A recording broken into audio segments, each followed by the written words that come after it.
the London Bridge Sports Medicine Podcast. Medical news, health, fitness. With Dr. Ajai Seth. Hi there. Welcome to LBSM's Ask the Expert series.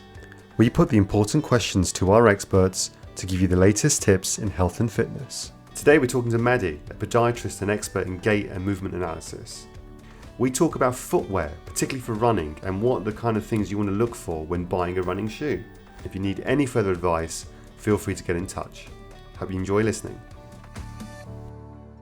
So, hi Maddie, welcome to Ask the Expert. Hello, thanks for having me on. Thanks you so much for coming back. And today we're going to be talking about footwear. Absolutely, yeah. So, footwear is an interesting place to be, because actually there's lots of different types of footwear, and often patients will come to me and say, you know, what trainers are the best to run in, what trainers are the best to cycle in, does it make a difference? Or they've been to a foot shop, they've done running analysis. So it can be quite a confusing space, can't it? Absolutely, and I would say overwhelming to some extent, because it's constantly changing as well. All these big brands are constantly bringing out new and updated shoes, which are similar but slightly different to the old style. So it's very complicated, and as a patient, it can be very, very confusing. So I'm going to give you the impossible task of trying to break it all down for us, and maybe let's just start with the different types of footwear. Yeah. You know, from trainer to sandals to other. What different types of footwear are people normally wearing? So obviously very varied.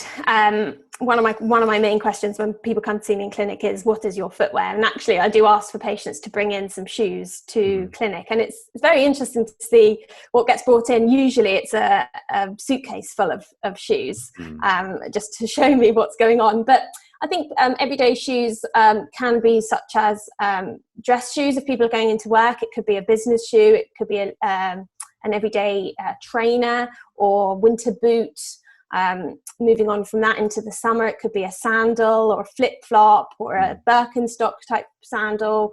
And then entering into the sports world, it's complex. So it could be a running shoe that's for the road or for the trail, or it could be a tennis shoe, hockey shoe, netball shoe. They're all very different.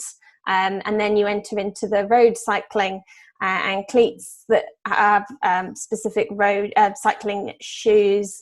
So it's long, it's endless, and all these big brands are constantly bringing out new and updated shoes. So it's interesting to keep on top of.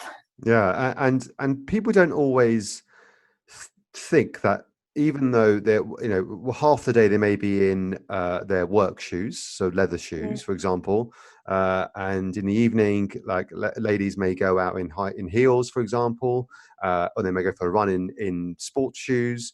All these different types of footwear we're putting our feet into have different effects and different biomechanical forces on the foot.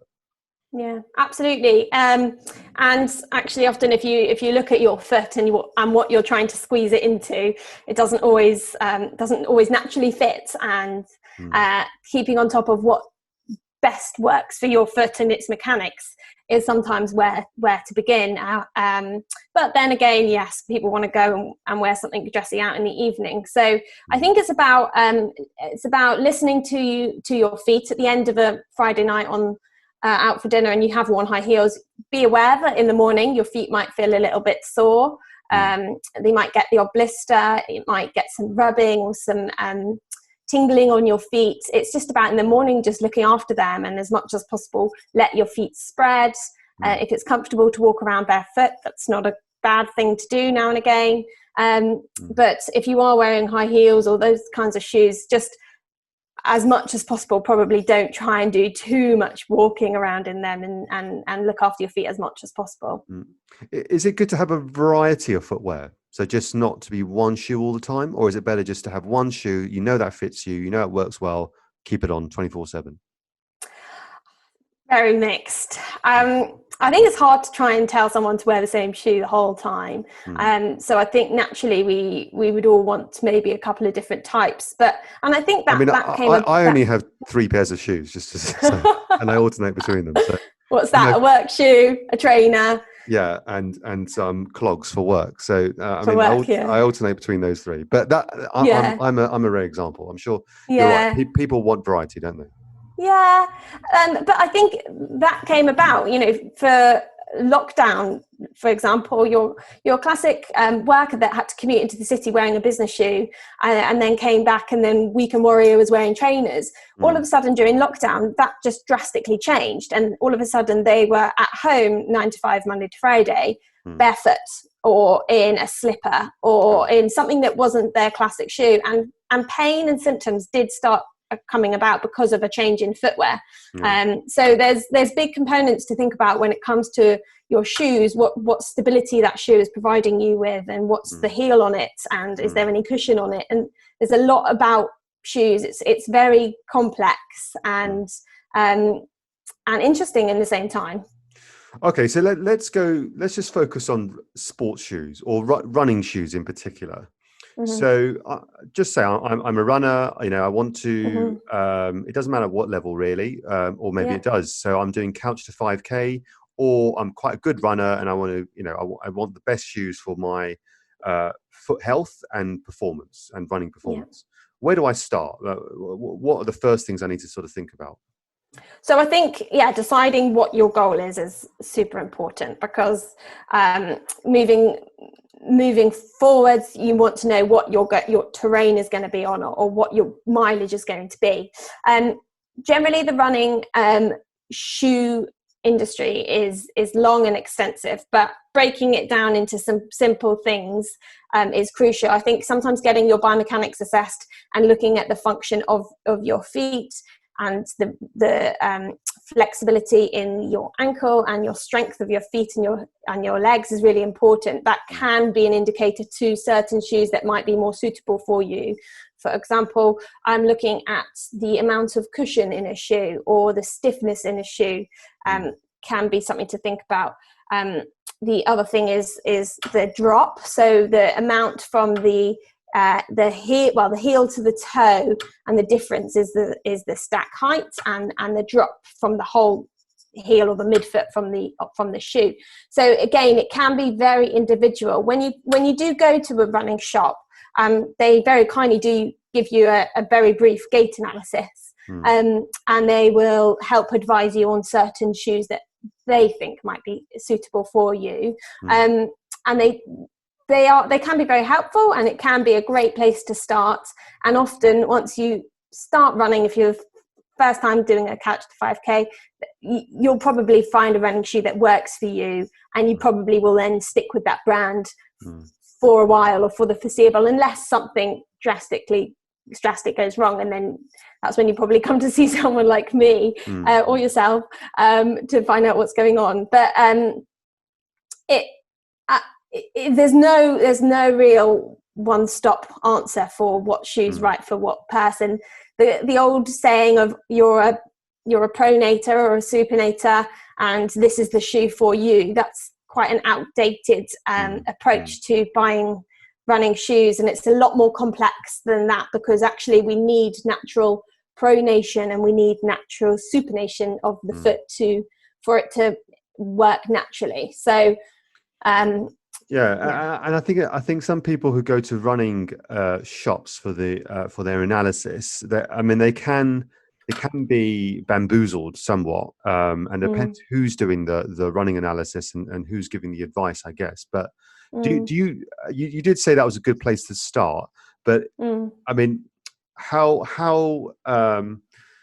literal should we take their advice? So we will be talking about pronation in a different episode. But if they were to say to you that, you are over pronating, I mean, is that an accurate description that they are able to give someone and give an according shoe, for example, or should sort of consumers be wary of that? I think be wary to some extent, because like I said, pronation is a very normal, natural movement of our foot and leg, and we need it. So just stiffening up medial, the inside part of your foot, to restrict that isn't actually always a good thing. So for example, if your foot is very flexible, if you've got a very mobile foot, you will have greater amount of pronation than if your foot is a little bit more rigid, just because your foot might naturally collapse inwards, but it might not give you any problems. So restricting that movement up can actually cause further knock-on effects further up the chain. So it is something to be mindful of. I think if you're going first time running and you have had an assessment at running shop and they have picked up that you do collapse inwards a little bit more on your feet, and they're suggesting a stability shoe, which is typically how they're classified, as a stability or a kind of cushioned or neutral shoe. Try it, but maybe also try the other one, because a lot of it is preference. And if you prefer some more cushion and some more natural movement of your foot, that might be more suitable for you over a stability, or vice versa. So take it with a pinch of salt, probably, and try both and see what feels comfortable for you. Okay, so I've gone to the shop. I'm doing my couch to 5K. I've gone to the shop. They've done a bit of running analysis, or I've just picked ones off the shelf. I've got these brand new trainers in their box. I want to keep them in the box as long as possible because they look very nice. But what do I do with them? I mean, do I just go all out with them and wear them all day, every day? Do I wear them in? I mean, what's the best thing to do once you've got a new shoe? So definitely wear them in. So I would say keep them indoors for the first few days. So just wear them around the house, put some socks on, walk around the house, just wear them in. Make sure they fit your foot. So make sure the length is suitable and the width is suitable. What you need to remember is when you go running that your foot will expand, so it will increase in width and length, and therefore your foot and your shoe might feel tighter towards the end of your run. So you need to make sure there's enough space for those types of expansions. Wear them in around the house, walk in them comfortably, be sure you're happy with them before you take them outside, because often most companies will be happy to take an exchange or return for your shoes if you've just worn them indoors. So if there's no marks on them and they look like they came straight from the box, then they'll be happy to give you an exchange. So be sure you're happy with them before you go running in them. And then I think first things first would be just to take them on a very, very short, light jog. So jog and walk maybe. So just build up the running that you're doing, and then make sure you're happy with them before you start increasing it more to your suitable, your goal or whatever you're aiming for to get used to your running and your new running shoes. Brilliant, thanks. And we don't endorse any brands. I just thought I'd say that before we talk about the different types or brands. But are there any sort of really safe bets with running shoes, or and ones where a good place to start with, where you go into the shop and you see 1,000 brands, you don't know where to start? What would be your go-to beginner running shoe? So hard to say, because again, feet are very, very different. But I would say first things first is all running shoes will be similar to some extent and have similar components. So the most important thing is to make sure you find something that fits your foot. So some brands will have wide fitting shoes and some will have more narrow fitting shoes. So that's often a good place to start, because the width, you can't really change too much between the different brands. So just thinking off the top of my head, Brooks and New Balance, for example, do actual wide fitting shoes. So if you have a classically wide fit, then those might be something to look at. Asics typically come up a bit narrower around the heel and the forefoot. So that might be something that might suit your foot and your foot shape a little bit better.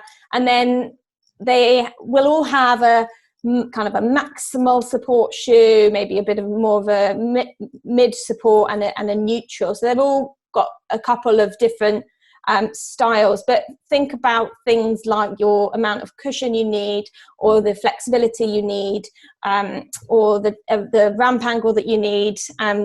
That's probably a good place to start. And you could, if you're in the shop, I guess you need to be in quite a good running shop for someone to know those kind of facts, rather than your local Sports Direct shop. Yeah, absolutely. I think if you're wanting to get specifically into running, going to a classic running shop, which does sell an array of brands, is a good place to start. And then they're not going to be encouraging you down one particular route. So going somewhere that will sell Asics, Brooks, New Balance, Nike, Hoka, all of the kind of big running shop brands is probably a good place to start. Okay. I just want to quickly finish on minimalist shoes. So that was a trend a while ago. Lots of people going barefoot running and trying to go from heel striking to forefoot running. I mean, it seems to have died off a little bit now. But what are the general thoughts about that? I mean, lots of people did try and alter the way they ran to suit a particular type of shoe. I mean, that never really is a good idea, is it? Not really. I think minimalist shoes are, because you still have them, they're still very much out there for running, walking, and there's some big brands out there now, but I think they can work well with particular patients that have the right characteristics, whether that's their mechanics, but also their flexibility and the strength of their feet and legs. You need an amount of ankle flexibility or movement in your ankle joint to encourage that. So, and the main difference between a minimalist and a more supportive or cushioned shoe is the drop. So, where a minimalist shoe is totally flat between the forefoot and the rear foot, it's called a zero drop. So it's totally flat across the base of the shoe, whereas your more classic running shoe will have more of a heel and a slight toe. So you end up in a slight heel. Now, if you're a heel striker, you might be more inclined to it's an individual thing, but between depending on what kind of a striker you are, heel, midfoot, forefoot striker would depend on maybe what you're more suitable for. But again, important that you have the right flexibility and the strength. I think if you're wanting to transfer out of being in a supportive shoe and moving into a minimalist for whatever reason, I think it's important to go via a physio, gaining the right amount of strength and flexibility, seeing a podiatrist, working on we're discussing if your mechanics are suitable for it, and going from there. Yeah, and I would say that I've seen a lot of injuries over the years from people doing exactly that, of transitioning themselves, just buying a pair of minimalist shoes and just going for it and thinking it'll be fine. So it is very important to sort of get that advice. You're absolutely right. Maddie, my last final question for you is, how many shoes do you have? A lot. I'm a podiatrist, so I've got to make sure I always wear those shoes. I actually wouldn't want to say. Ballpark figure. Probably in the 20 mark. Oh, that's not bad. I was expecting way more than that. That might be just being a bit. No, it's fine. Okay. Yeah, definitely a decent amount of different types of sports shoes. All for work, I'm sure. All for work. And then for work ones as well. Yes. Okay. Brilliant. Right. Thanks, Maddie. Thank you so much. It's been an absolute pleasure chatting with you again. And yeah, if any of the listeners have got questions about footwear or gait analysis, I'll put your details in the comments and they can contact you. Yeah, please do. Yeah. Thanks for having me. Speak soon. Bye-bye. Thank you for listening to LBSM's Ask the Expert series. We really hope you enjoyed listening. If any of the topics discussed are relevant to you or you want to find out more, please get in touch by phone, email, social media, or visit our website. Thanks again and see you soon.